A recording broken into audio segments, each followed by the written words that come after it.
I have no way of looking at our bags in there.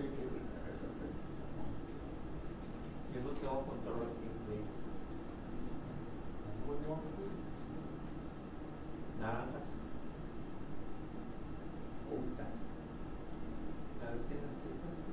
Un long PNC y así con mi hat la aviento a la bolsa para because when we had these bags, we had the fat to use me on school. Yeah. Lo aventaba hasta fuera la bolsa y me lo traía. Every truck, when I first started here, they had 100-foot spool. ¿Te imaginas ahorita cómo estuvieran los light trucks allá por aquí? Tirando cable. I was in better shape back then. We were both. Yo era un expert, yo andaba en las pistas.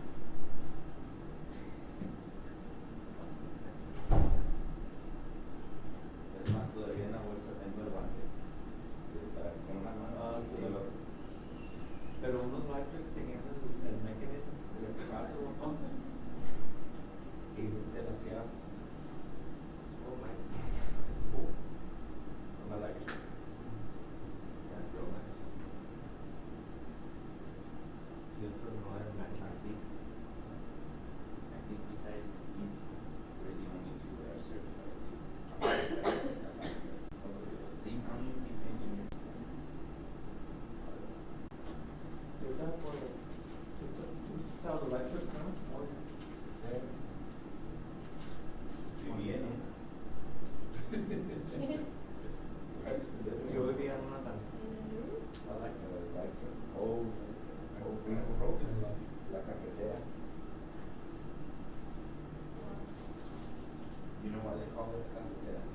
Because once you hit 55, the electric start percolating. You know, when I was in San Jose, I think the light truck they had is an old one that you guys had here and it's a quarter gallons. Thanks, right? You know, you are right. I was there when we packed it up. We had 2 production trucks there. La más cantera la mandaba para allá. Yeah, that's when we got the front one.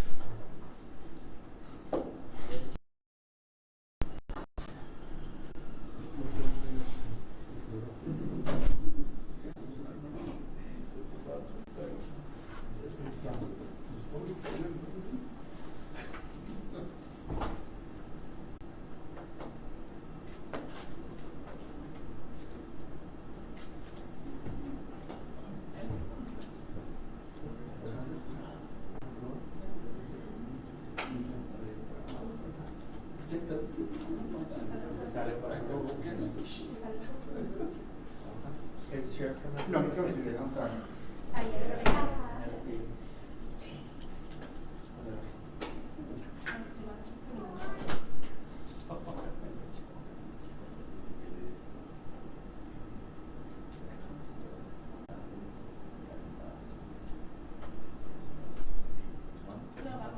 Ya traigo video. Ya tengo.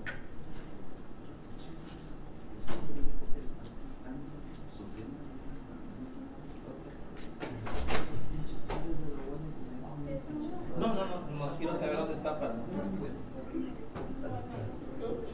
That's not right.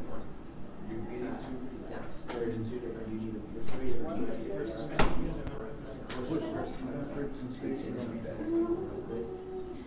There's a gas station, and you pay a stuff for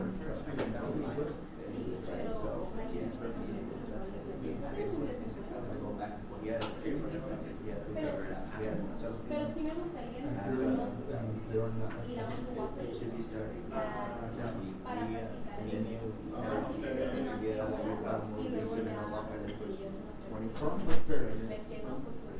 San Jose, Bay Area.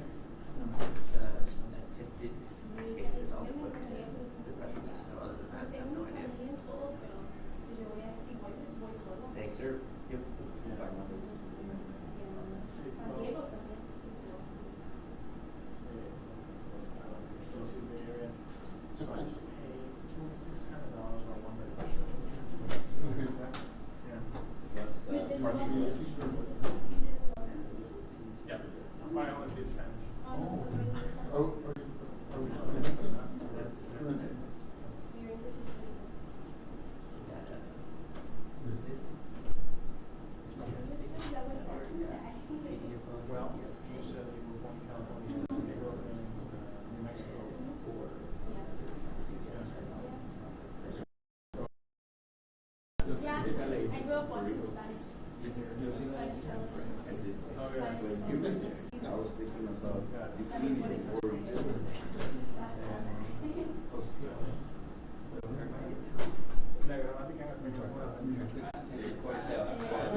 This is priority one. I don't take care of this. Then there's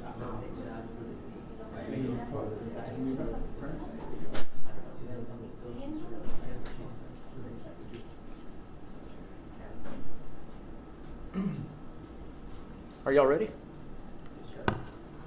Okay. Well, thank you all so much for coming out this afternoon. This afternoon, right around 2 o'clock, we thwarted an escape attempt by an inmate. The inmate in this case is Aaron Allen Voice. I'll spell it. Aaron, Allen, Allen, Voice, Voy as in Yankee, CE. 21 years of age. He's currently incarcerated for cruelty to non-livestock animal. This is a BCSO case that happened a while back where Voice, it's suspected that he beat the family dog to death with a baseball bat. And then he's also here for an aggravated assault charge of some sort. But what we know about the escape attempt is this. Right around 2 o'clock, our CERT team responded to the 5th floor for a report of a fire alarm having been pulled. When the CERT team was down searching that area along with some maintenance personnel, looking for the source of the fire alarm, they found a pair of sandals, orange sandals that are commonly worn by inmates.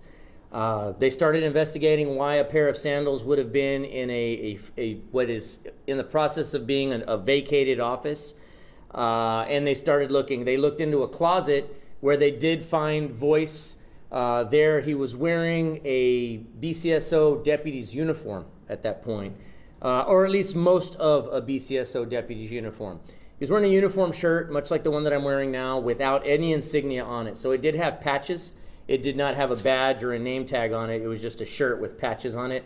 He was wearing uniform pants and no shoes. He was completely barefooted. And they found his jail uniform nearby, his orange inmate uniform. Voice was taken into custody right then and there without further incident. The CERT team did a great job of getting in there, getting him into custody without a fight or anything like that. He was brought down to the infirmary where he was checked. Quite frankly, Mr. Voice is a pretty clearly mentally ill inmate. He's got some pretty substantial mental illness issues. This we've known since the initial charge of involving the family dog. But at any rate, what we were able to determine is this. The office where he was located is an office that is in the process of being vacated. In other words, when we moved our administrative offices to this building that we're in now, we left some vacant office space over there, which meant some of the administrative offices that were located within the jail then took up some of that office space. So our classification section, which is the unit that decides which inmates go where within the facility, relocated down to the CID conference room. They've got a few odds and ends still located in that office, but that office door was left open. Nobody was in there at the time. From what it appears, the inmate, we believe he pulled that fire alarm. I don't believe that it was done purposely. I think he was just fumbling around and ended up tripping a fire alarm, which prompted the CERT team to come to that area. At any rate, he got his way into this office that was a vacant office, and then it appears that he found a uniform in a desk drawer. So what that probably is at this point, unless I find out different, quite frequently you'll have deputies that'll keep a spare uniform here on hand. Sometimes we spill stuff on them, sometimes they're torn, and this was probably a uniform that was kept there. This inmate is a tiny guy, very, very skinny. His waist is about yay big around. So the uniform happened to fit pretty good. It actually fit pretty well. And so, no belt, of course, no insignia on it, but this uniform did fit him pretty well. Other than the fact that he didn't have any shoes or socks or a badge on it, it's clearly a cause for concern for us. And so our public integrity unit, our internal affairs unit are both investigating where the uniform would have come from. That was just me speculating, but it's probably going to be the more accurate theory, I guess, moving forward, unless we find out different. So at this point, we don't believe that anybody was involved. We don't believe that there was any foul play afoot on the part of any personnel. But it doesn't hurt to look. We're going to continue to look at that. Pretty soon thereafter, after the escape attempt was discovered and thwarted, we did perform a head count of inmates, which is part of our standard procedure. That head count cleared pretty quickly. Once we cleared that one, I asked for a second one to be done just to be on the safe side. And we also conducted a head count of all deputies in the building as well. For obvious reasons. We have a uniform. We want to make sure that uniform didn't come off of somebody that's now laying injured somewhere. So thankfully that head count cleared as well. We did bring in some units from the downtown area. We were in the process of a meeting here in this room when this call came in. I had some members of my SWAT team here, some members of my community policing group were here. They then went out into the perimeter and formed up, and we started checking cars as they were leaving. Again, an abundance of caution. You can't ever be too careful in a situation like this. Esta tarde nosotros descubrimos un intento de escapar, un preso que está dentro de la cárcel. Nosotros lo descubrimos dentro de la cárcel, pero él tenía puesto parte de un uniforme de un oficial. Se aparenta que el preso debería de estar en un cuarto donde tienen la corte por Zoom, por medio de Zoom, pero él nunca fue a ese cuarto, sino que nosotros, nuestro equipo de CERT, respondieron a esta área por una alarma de incendio. Ellos fueron a esa área con unos empleados que están aquí, empleados civiles que se encargan del edificio. Ellos estaban revisando el área por la alarma de incendio. Ellos se encontraron con unos zapatos que muy común usan los presos.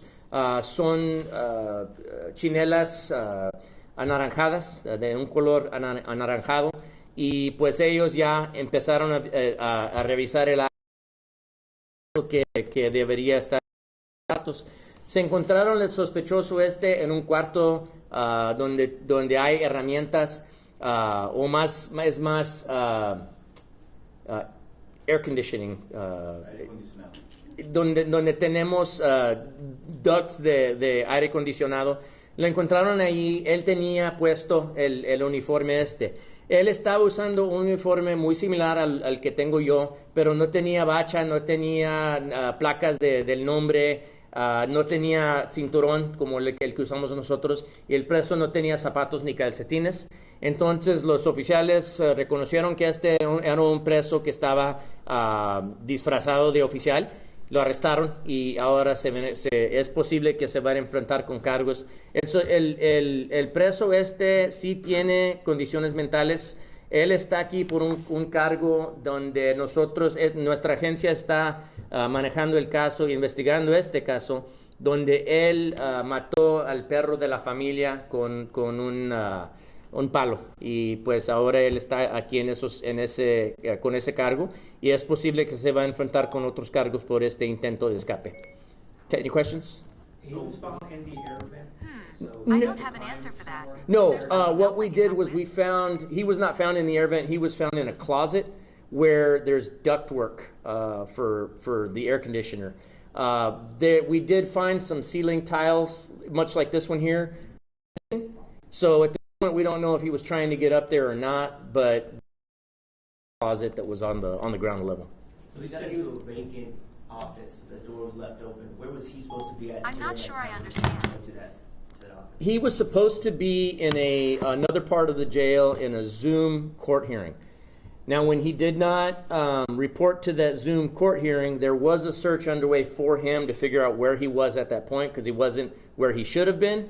So then around that time is where the fire alarm was tripped, and they started looking for the source of the fire alarm.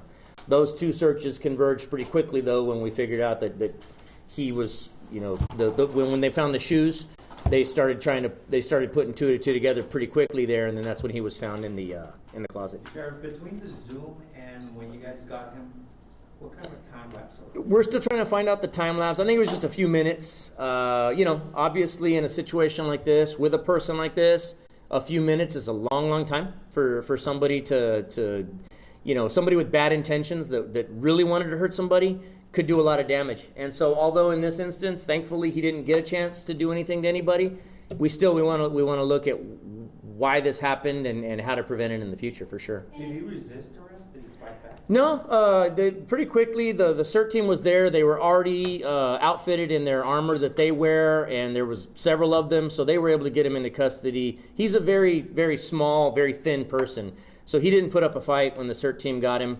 They were able to get him into custody, and thankfully nobody was hurt. Mencionó que tenía una audiencia por Zoom. Cuando los reos tienen este tipo de conferencias, ¿ellos deben de estar vigilados o hay alguna razón? Bueno, es lo que estamos checando. Hay ciertos niveles de presos donde en veces los mandamos para la corte. Sabemos que están dentro de la cárcel, no hay chance que se vayan a escapar afuera. Entonces hay diferentes niveles. Ahorita estamos tratando de averiguar qué fue el nivel de él y deberíamos de estar con él, o si está bien si solamente lo mandaron para ese cuarto de la corte. Entonces quieren saber por qué estaba solo. Sí, es lo que nos estamos fijando ahorita. So the response in English? Yes. He was supposed to be Yes, we at this point, there are different levels of inmate on whether they're supposed to be escorted from point A to point B, or is it okay to say, you have a Zoom hearing on the 7th floor, head up there. You know, there's fail-safes in place. At a certain point, when he didn't show up to his Zoom hearing, somebody went, hang on, this guy's supposed to be here for Zoom court right now, and he's not here. So at that point, they started the search for him personally. That's when the fire alarm was tripped, and 2 and 2 was put together pretty quickly. Entiendo que tenía el uniforme puesto, pero pones un uniforme y si tiene problemas mentales, significa tratar de escapar. ¿Cómo, o sea, ¿en qué momento concluyeron que lo que estaba tratando de hacer y por qué concluyeron de que estaba tratando de escapar? Bueno, por eso digo que es posible que se va a enfrentar con cargos. Este hombre tiene condiciones mentales, no hay duda de eso. Él tiene condiciones mentales. Entonces ahorita tenemos que averiguar nosotros qué fue el intento de él en ponerse ese uniforme. Estaba pasando por una crisis mental y solamente se encontró este uniforme y se lo puso de curiosidad, o estaba intentando de escaparse. Ahorita no tenemos evidencia que trató de salirse del edificio. En ningún momento no estaba ni cerca de hacer eso. Entonces ahorita tenemos que averiguar qué fue el intento de él. Entonces por eso digo es posible que va a enfrentar esto con cargos. Yo hablando con pues estaba cerca cuando estaban hablando con este hombre. Lo que estaba diciendo eran cosas que pues estaba diciendo varias cosas, pero para mí que él no está en la realidad como nosotros. Entonces es posible que no se estaba tratando de escapar. Sí puedo decir que este hombre es uno de esos que yo he dicho muchas veces, que hay muchos presos aquí que no deberían de estar aquí en una cárcel. Este hombre necesita ayuda médica, este hombre necesita ayuda psicóloga. No debería estar en una cárcel, en mi opinión, pero por ahorita no hay camas, no hay hospitales para poder aceptar a este hombre. Entonces aquí va a estar y pues ojalá no vaya a ser más problemas para nosotros. Same question in English, sir. Yes, sir. Same question. How did you come to the conclusion of escaping if you didn't? That's the thing, and that's why I'm saying at this point that it's possible he may face charges. You know, I was down there when he was talking, and he was just basically talking gibberish about the president, about Chief Salazar, and he was just going on and on. His conversation was very disjointed. It wasn't making sense. He's obviously got mental health issues. I mean, clearly, look at the charge that he's here for. And so in a situation like that, does it even do any good to put another charge on him? You know, first off, we need to establish, was he trying to escape, or did he just find a police uniform and put it on because it fit? Or was he truly trying to escape? I mean, at this point, I can safely say he was nowhere near actually effecting an escape. He had a whole lot to go through before actually effecting an escape. And so it was highly unlikely that was going to happen. So at this point, I don't know that we have enough to establish the fact that there was an escape attempt. We think that that's what occurred. But again, I don't even know if at this point an additional charge would help. You know, I've said it before, and I think that this gentleman is a clear example that there are people that are here simply because there's nowhere else to send them. This gentleman here probably doesn't even understand the charge that he did. I mean, this family dog that he beat to death was a long-time family pet. You know, so in other words, he just snapped one day all of a sudden and beat the family dog to death with a baseball bat. That tells me he's clear.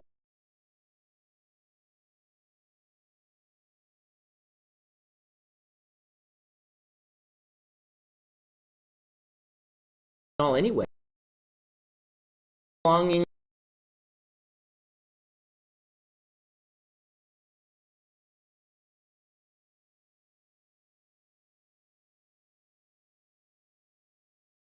mental health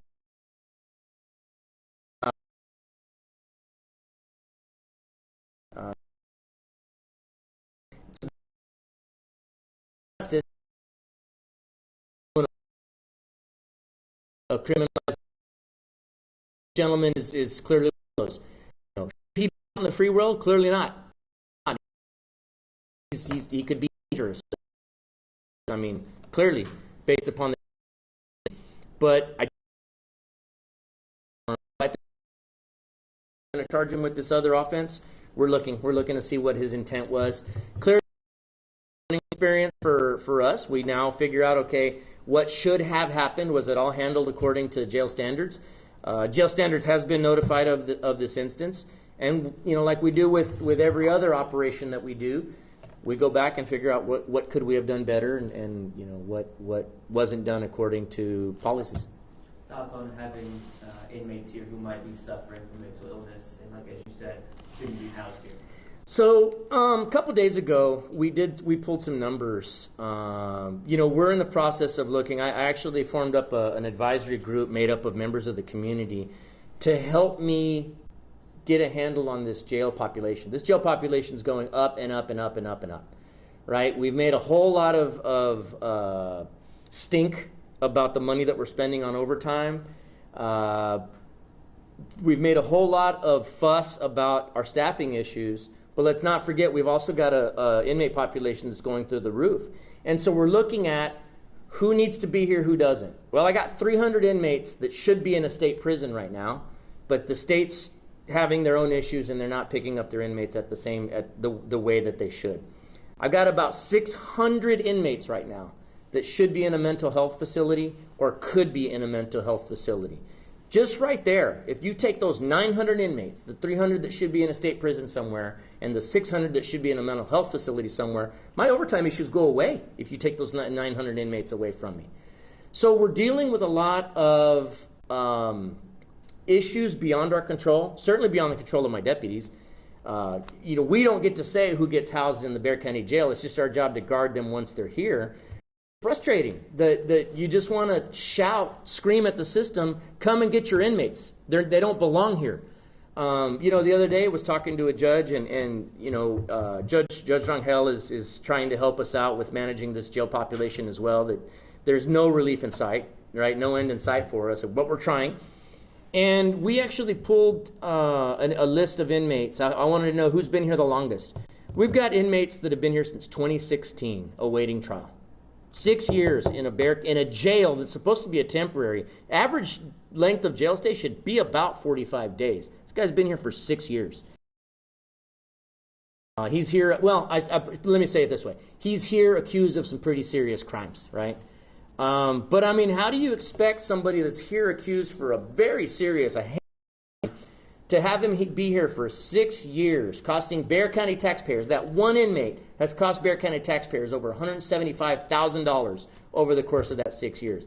How long do you expect that to occur before bad things happen?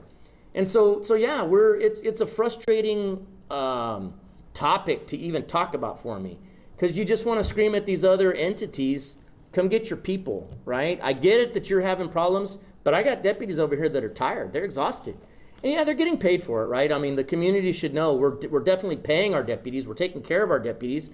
But I'd venture to say a lot of them would rather be home with their families, right? There's only so much you can do with overtime money when all you do is sleep when you're at home. You're missing your kids growing up because you're sleeping the whole time. So I mean, it's a frustrating process for us. It's a frustrating process for me.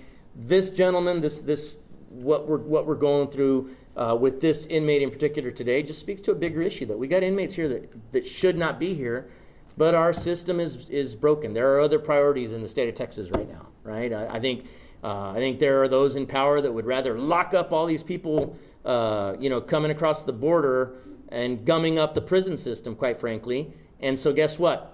That trickles down. You gum up the prisons with people that were arrested for what? Criminal trespass, a misdemeanor offense. Meanwhile, I'm sitting on a guy that should be in that state prison for a serious felony, but he's here for 6 years at the time. So I mean, yeah, it's a frustrating process. Sorry to hijack this press conference to talk about this overall issue, but it's a horrible situation for all involved. If he's not going to, or if there's question about if he's going to be charged with an attempted escape, I guess what are the consequences that he might see? I guess is he going to be under more security now or anything like that? Oh, I mean, I think that's a given. I think clearly we need to handle this inmate more carefully. Absolutely, that's a given.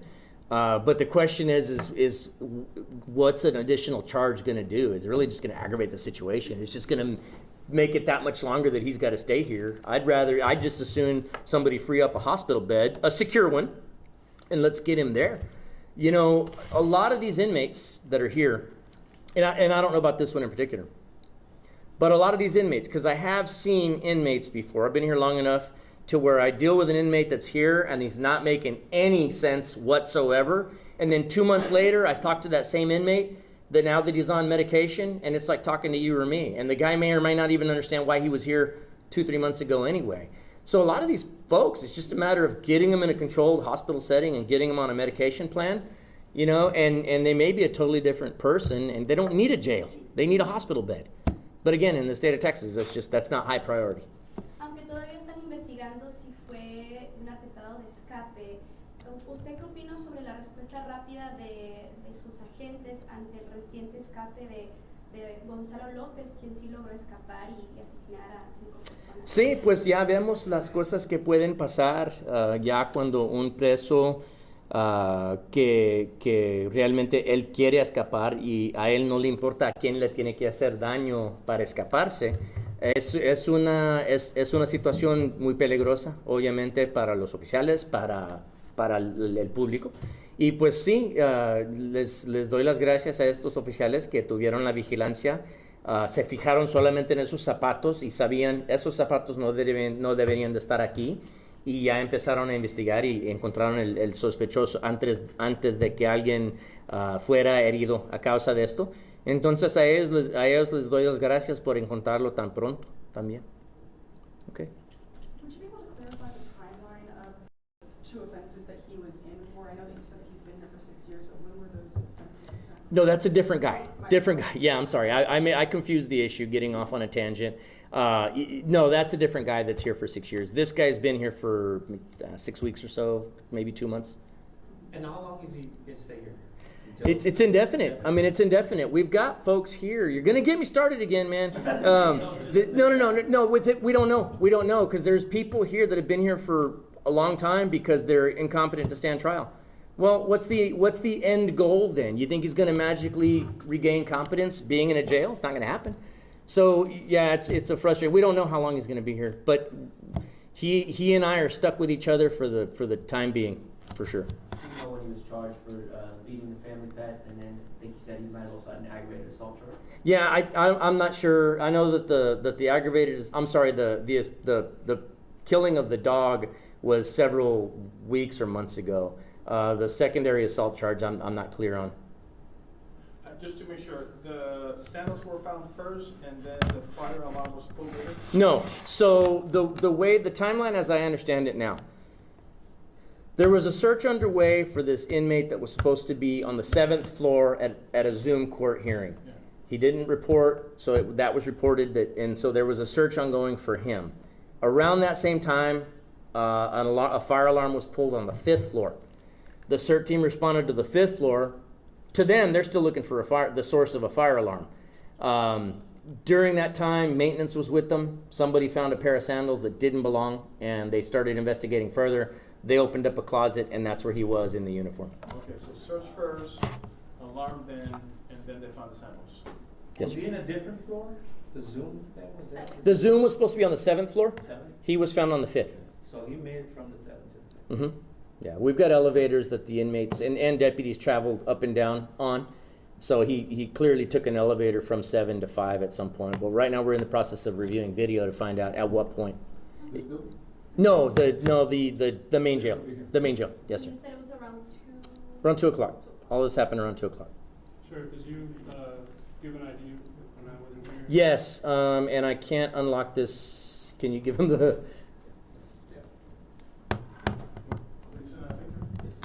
What was the first name again, Johnny? Aaron Allen. Aaron Allen Voice. So AARONALLENVOYCE. 21 years of age, 22 years of age. I'm sorry. No, go ahead. When was the last time that y'all had a situation similar to this of somebody seeming to maybe be trying to escape? It's been a while. Don't jinx me now. Don't jinx me. No, I can't even remember when the last one was. I mean, we've had them, but if you press me for a date, I couldn't tell you. It's been a while. Thankfully. Okay, thank y'all. Thank